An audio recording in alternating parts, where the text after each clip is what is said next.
Si vous aimez les vieilles pierres, si vous aimez l'histoire, si vous aimez cette période qui est la période médiévale, un conseil, restez avec nous pour ce nouveau numéro des Passionnés.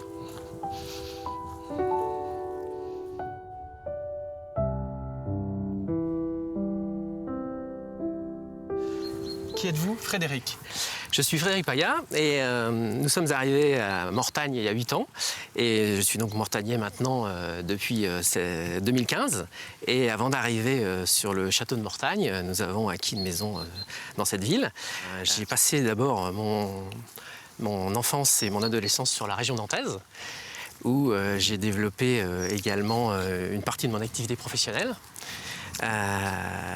En commençant donc mes études dans l'électronique, puis ensuite dans le commerce, et j'ai enchaîné une activité professionnelle dans la grande distribution.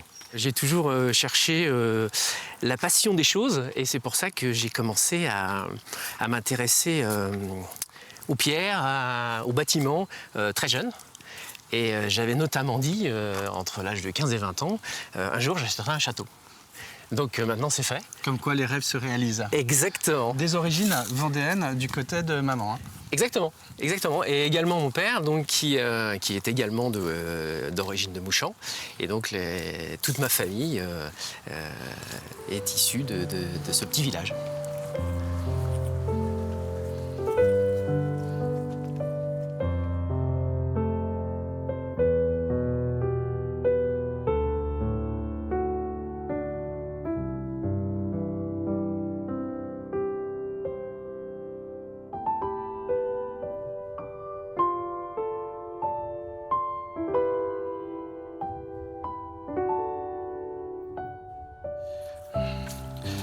Frédéric, en 2018, vous, avec votre compagne Sabrina, accompagnée de vos 2 enfants, vous avez un véritable coup de cœur pour ce château, le château de Mortagne-sur-Sèvre.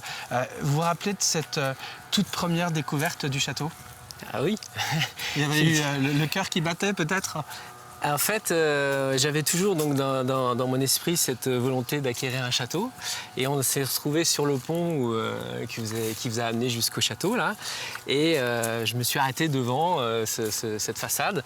Alors, très, très végétalisée à l'époque.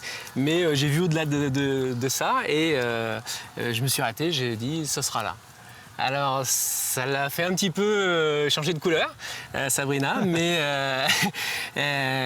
maintenant, je pense qu'elle a compris et ce que j'avais voulu, ce que j'avais ressenti. Et du coup, elle est tout à fait ravie de faire partager au moment des visites notre aventure. L'idée, c'est que ce château puisse un jour retrouver peut-être sa splendeur d'antan? Alors, on y travaille tous les jours. En termes d'état, certaines parties sont effectivement des vestiges, mais on n'est pas dans un état de délabrement trop alarmant. On peut, je pense, faire quelque chose, même si l'idée, c'est pas de le remettre comme il était à l'origine. L'idée, c'est vraiment de lui faire passer l'époque où on est.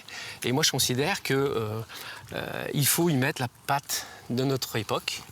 Et tout en essayant de l'intégrer le plus correctement possible, comme l'a fait le constructeur du manoir quand il a intégré le manoir dans le site. On est en train effectivement de le remettre sous la lumière, la bonne, et donc du coup on a maintenant une visibilité du site, du lieu, et le travail en fait porte ses fruits, et on a maintenant une mise en valeur du site qui, au fil du temps, va s'améliorer, s'accélérer. Et l'idée, effectivement, c'est le restaurer et peut-être reconstruire certaines parties. C'est devenu, pour vous et Sabrina, votre compagne, quelque chose qui prend énormément de place, finalement, dans votre vie. Alors ça prend de la place, ça prend du temps, ça prend de l'énergie, mais quand on aime, on ne compte pas. Et effectivement, il ne faut pas s'arrêter à ça. En fait, ce qui nous importe, c'est le résultat.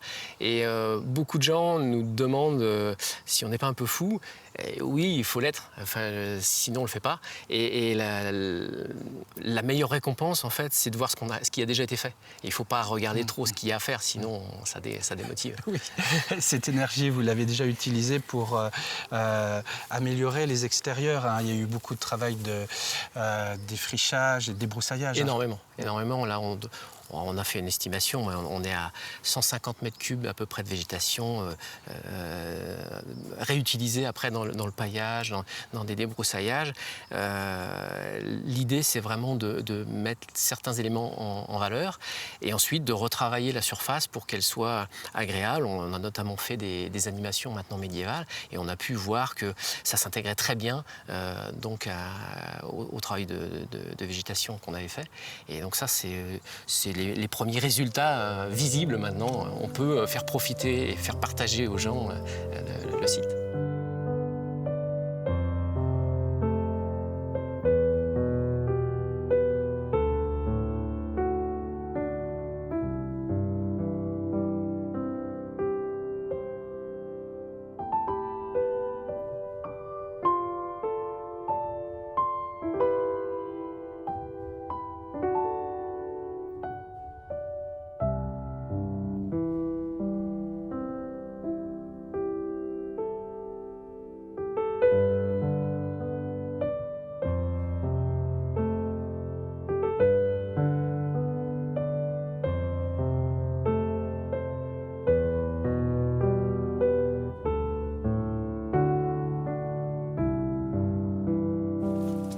Merci.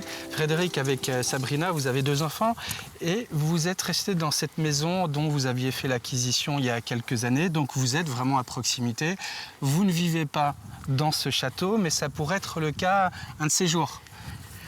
Alors, c'est un but de pouvoir l'habiter, je dirais, avec le confort moderne, mais en lui redonnant un petit peu d'âme, puisqu'il nécessite quelques entretiens et l'amélioration de certains équipements. Il y a encore un peu de travail. Là, il reste encore un peu de travail, oui. On va le dire comme ça, mais il en reste un peu beaucoup même. C'est un peu l'histoire d'une vie, celle de votre famille, ce château. C'est une aventure familiale, effectivement. On ne peut pas le faire seul. Et puis, on a choisi de le partager avec les gens. Il faut bien qu'on le partage en famille. Et l'idée, c'est effectivement que l'aventure soit sur la longueur, puisque ce n'est pas un projet qu'on fait en seulement quelques années. C'est un projet effectivement d'une vie. On a besoin aussi de prendre de la distance quand on fait une action sur le site, parce qu'on se rend compte qu'ici, le temps a passé, a forgé les éléments, et on ne peut pas se permettre d'avoir une action rapide et un peu irréfléchie. Il faut prendre la mesure du site, en fait, et ça, on s'en est rendu compte dès le début, et prendre le temps de faire les choses. Et c'est pour ça que c'est un projet de longue haleine. Il faut compter 10-20 ans. Et puis c'est un site pour lequel on a beaucoup d'histoires à raconter. On a déjà, en termes d'édifices ici, des parties qui portent certains noms qui attisent la curiosité. La tour du Trésor, la tour des Anglais. Tout à fait. Vous avez découvert, je pense, pas mal d'anecdotes aussi au fil de ces dernières années sur l'histoire du château. Nos recherches nous ont amenés effectivement sur la tour du Trésor, donc la tour à Éperon que vous avez citée, donc, qui était également appelée la tour des Anglais. On explique pourquoi c'est la seule tour comme ça en France, où elle prend ses origines. On révèle ses secrets dans la visite, on révèle d'autres secrets également.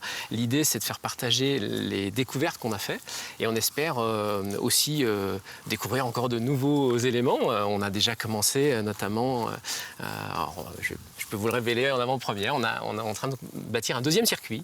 De visite, parce qu'on a fait une découverte, je dirais, importante dans le rempart, qui va certainement permettre de faire découvrir une nouvelle facette du site.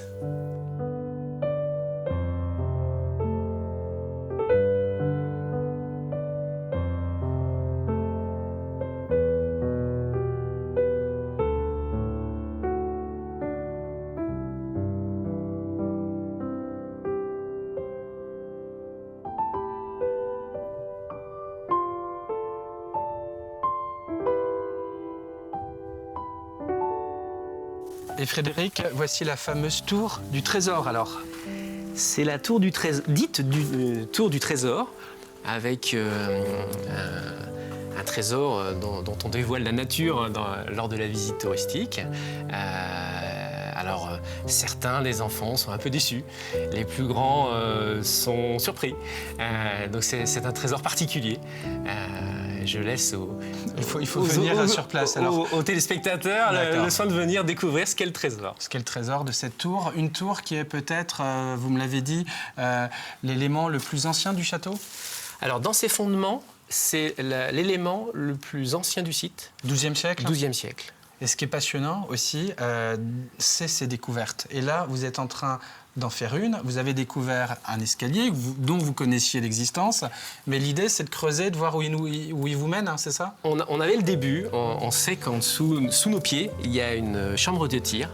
Et on se demandait comment ils accédaient à cette chambre de tir. Et on est en train de nettoyer un escalier et de le vider. Il y avait beaucoup de gras. Et donc, du coup, en espérant bien nettoyer cet accès, on devrait pouvoir découvrir certainement Une pièce? une pièce ou le couloir qui mène à cette chambre de tir.